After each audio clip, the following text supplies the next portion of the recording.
Hi friends, అందరికీ welcome to పూర్వీస్ Telugu shopping. మా అమ్మ వాళ్ళ ఇంటి దగ్గర పందిట్లో మమ్మీ వాళ్ళు సంపత్ గణపతి గానామృత కళ్యాణం చేయించుకున్నారండి. షార్ట్ అండ్ స్వీట్గా నేను వీడియో అయితే తీశాను, చూసేయండి అందరూ.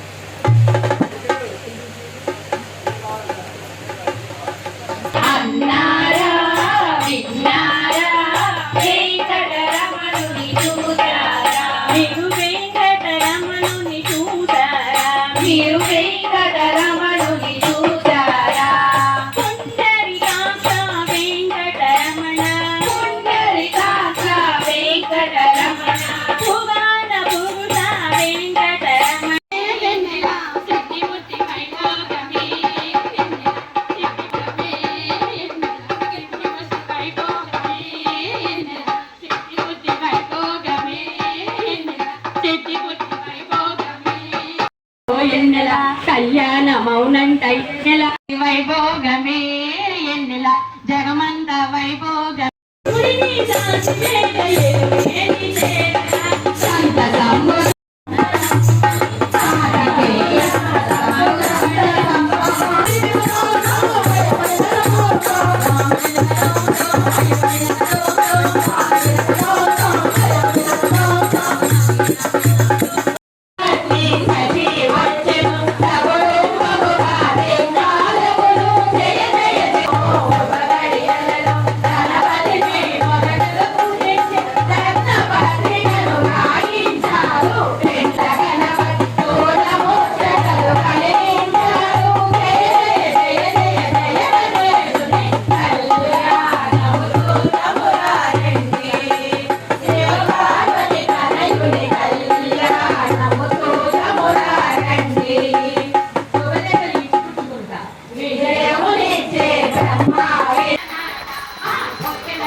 ఫ్యాన్ ఉండాలి. ఫ్యాన్ ఉంటే ఈ సైడ్ మొత్తం దీనికి వెళ్ళిద్ది. ఫ్యాన్ ఇటు పెట్టాను.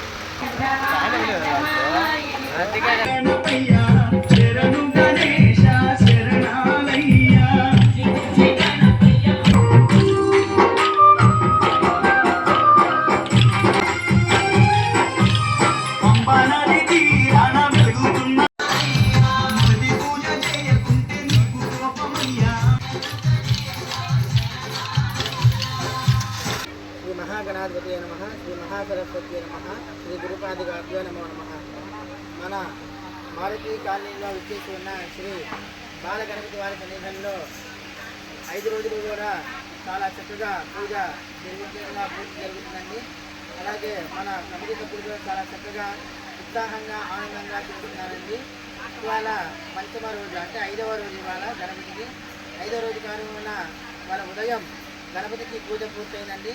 అది ఏ పూజ అంటే సిద్ధి బుద్ధి సమేత శ్రీ కళ్యాణ గణపతి గానామృత విశేషంగా పూజ జరగడం అయిందండి. మరికొద్ది క్షణాల్లో పూజ కూడా గానామృతం మొదలవుతుందండి. ఈ గానామృతం చేయడం వల్ల ఉపయోగం ఏంటంటే దేశం బాగుంటుంది, రాష్ట్రం బాగుంటుంది, అన్నీ కూడా బాగుంటాయండి. అలాగే మన కుటుంబంలో ఏదైనా కలహాలు కానీ ఏదైనా ఉన్నా కూడా అవన్నీ కూడా పోయి మనకి నరఘోష నరదిష్టి దిష్టిలో కూడా పోతాయండి. చక్కగా ఈ ధ్వని వల్ల చాలా శబ్దాలు భూత ప్రేత పిశాచులన్నీ కూడా వెళ్ళిపోతాయండి. ఈరోజు చాలా చక్కని రోజు. ఇవాళ అష్టమి, దుర్గాష్టమి 2 కూడా కలిసి వచ్చినాయి కాబట్టి బుధవారం కూడా కలిసి వచ్చింది కాబట్టి గణపతికి బుధవారం అంటే చాలా ఏంటి బుధవారం ప్రీతి గణపతి అని చెప్పి అన్నారు. మనకి ప్రథమ పూజ్య గణాధిప. ఎందుకు అంటే కలియుగంలో చండీ అమ్మవారికి మనం ఎంతగానో చక్కగా చేస్తామో అలాగే గణపతికి కూడా చాలా చక్కగా మనం చేస్తాము. ఎందుకంటే విఘ్నాధిపతి ఆయనకే ఇచ్చారు కాబట్టి మనం ఏ కార్యక్రమం చేసినా ఏ వ్రతం చేసినా కూడా ఏ నోము చేసినా కూడా ముందుగా మనం చేయాల్సింది